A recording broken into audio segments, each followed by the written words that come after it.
Hello guys and welcome of course. Today we have the second episode.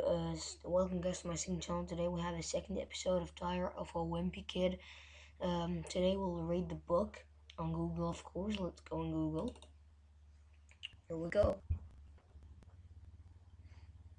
Now of course I got to stay at home these days and I hope the videos are good. Um, Today we'll do the episode 2 and I hope the first video is good. Now let's start reading for 5th grade, of course, to 8th grade. Let's read it 10 pages, as I said. You know, each episode, 10 pages. Now let's start reading from page 11, of course. Here we go. Wednesday, 8th September. This morning, Mom made me lend my brother Roderick some of my money so he could buy lunch. It really stunk. I'm still mad at Roderick for the trick he pulled on me at the beginning of the summer, so I'm really not looking to do him any favors. What happened was that on the first day of summer vacation, he woke me up in the middle of the night, dressed up in his school clothes. He told me I slept through the whole summer, but that luckily I had woken up in time for the first day of school. You might think I'm pretty dumb for falling for that one, but I was too groggy to know any better, and plus Rhonda had set my clock ahead and pulled the blinds shut. So I just got up and got dressed and went downstairs to fix myself some breakfast. I must have made a big racket because the next thing I knew, Dad was in my face wondering what the heck I was doing eating Cheerios at 3 a.m.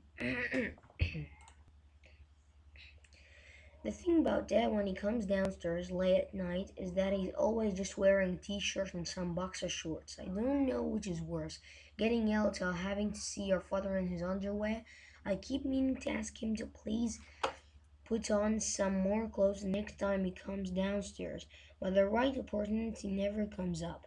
Anyway, it took me a couple of minutes to figure out what all was going on.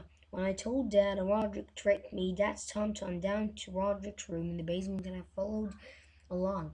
I was pretty excited to finally see Roderick get what was coming to him. But when we got down there, Roderick had covered up his tracks pretty good and we would never know he had been up to something. Dad just threw up his hands and went back up to bed. So now Dad thought I was an idiot and a liar. Come to think of it, ever since then Dad has been real suspicious around me. Like I'm turning into a basket or something. Oh my gosh.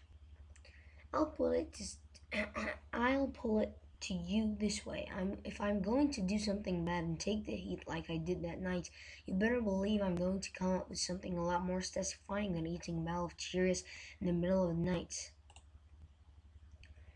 Thursday, 9th September. Today in social studies, I scored pretty big. The teacher made us sit in alphabetical order, so the way things fell out, I ended up right next to Alex Aruda, who's the smartest kid in the class.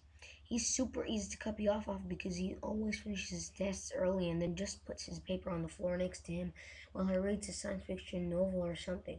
Kids whose last names start with the early letters always end up being the smartest because they get called on first. Some people think that's not true, but if you want to come over to my school, I can prove it. Alex Aruda, Larry Zygo.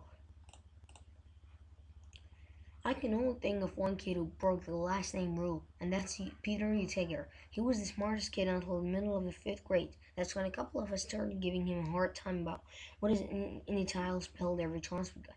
Teacher, the answer to that question is P-U. P-U. Yeah, P-U. P-U.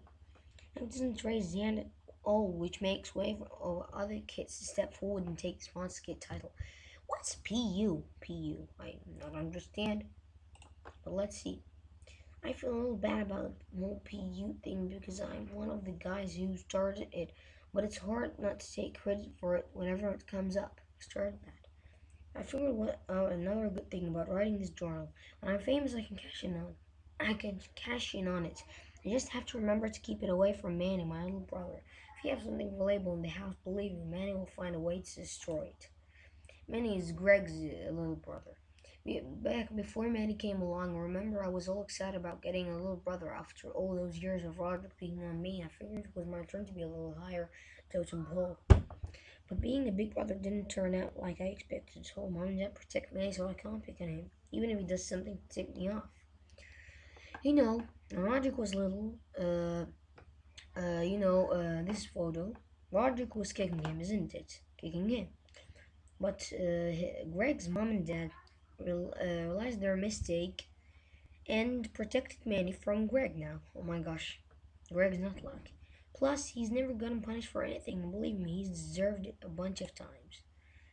Just the other day, he somehow got into my room and he used a bunch of magic markers to decorate my door. I thought mom and dad would really let him have it, but as usual, I was wrong. So now I'm stuck waking up to this horrible drawing staring at me every day. Mom won't let me paint over it or even cover it up with a poster because she says it might hurt Manny's feelings. So guys, we were at 10 pages for episode 2, and I hope the video is good. Goodbye, and see you in episode 3 for Dire for Wimpy and the next 10 pages. Goodbye.